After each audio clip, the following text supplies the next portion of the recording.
Hi everybody, this is Alchemist 2 and I'm back again with another book review. I just recently read Orson Scott Card and Aaron Johnston's The Swarm.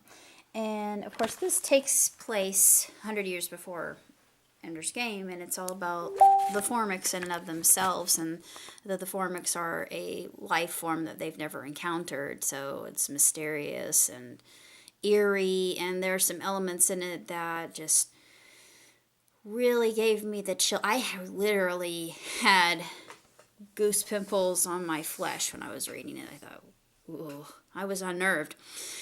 That's good writing, and just the way that Orson writes, the way that he describes the scene is fantastic. And these characters, you get involved in their daily lives, and you get to see how how they live day to day, and in constant fear of what's to come, because they don't understand these alien life forms. It's something, like I said, it's something completely new that they just cannot comprehend.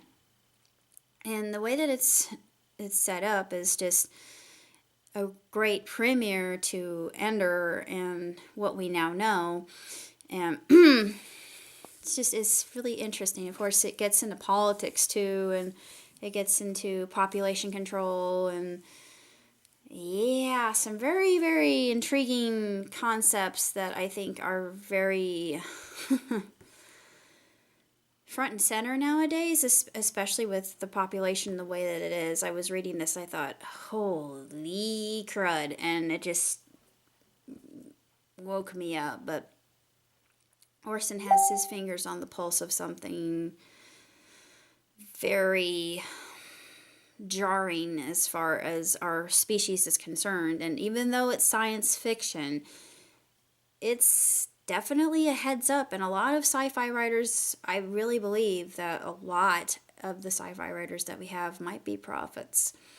A lot of artists are prophets. It's just, I don't know how they do it. I don't know how they see it, but some things that they say are going to happen will happen. Like Gene Roddenberry actually is a good example of this. And before we ever had Skype, he was talking about picture phones, and well, on Star Trek we see holograms and communiques through that medium, and distant communiques, and now we have voice chats, and soon we'll have holographic. I bet you a dollar a dozen that we're going to have holographic chats, and we'll do a lot of things through virtual reality. I can bargain on that. I don't know why. I just feel that way. I think that things in The Swarm are more factual than they are fiction, and that brings to mind Ready Player One, which I'm going to be seeing this weekend with my friend who has a birthday. So it's his birthday present, and he's really excited about it. He's super hyped up, and me too, because I'm a gamer do or die, ride or die gamer. Woo! Sorry, I had to, and I get really excited.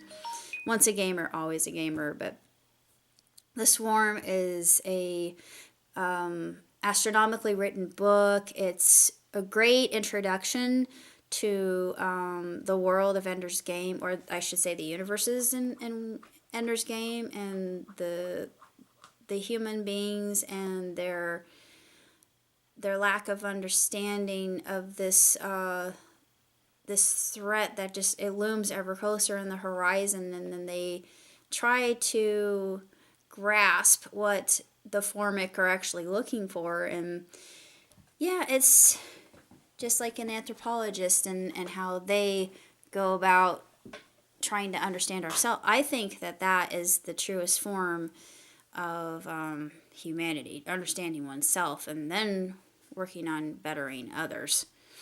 But that's just me. It sounds selfish, but in actuality, bettering yourself is not selfish. In essence, you're going to help other people once you are your best version. Don't really have that much else to say, but I will be doing other reviews. I'm going to be seeing Weird Al tomorrow night. I will do a review of that concert when I return. I'm going to Comic-Con. I've never been to Comic-Con, so I'm excited. Of course, I'll be in cosplay when I do the review, so be prepared. If you're not used to seeing me in cosplay, it's just something I do. That's basically all I have to say. So until next time, live long and prosper. Ciao, Tootsie.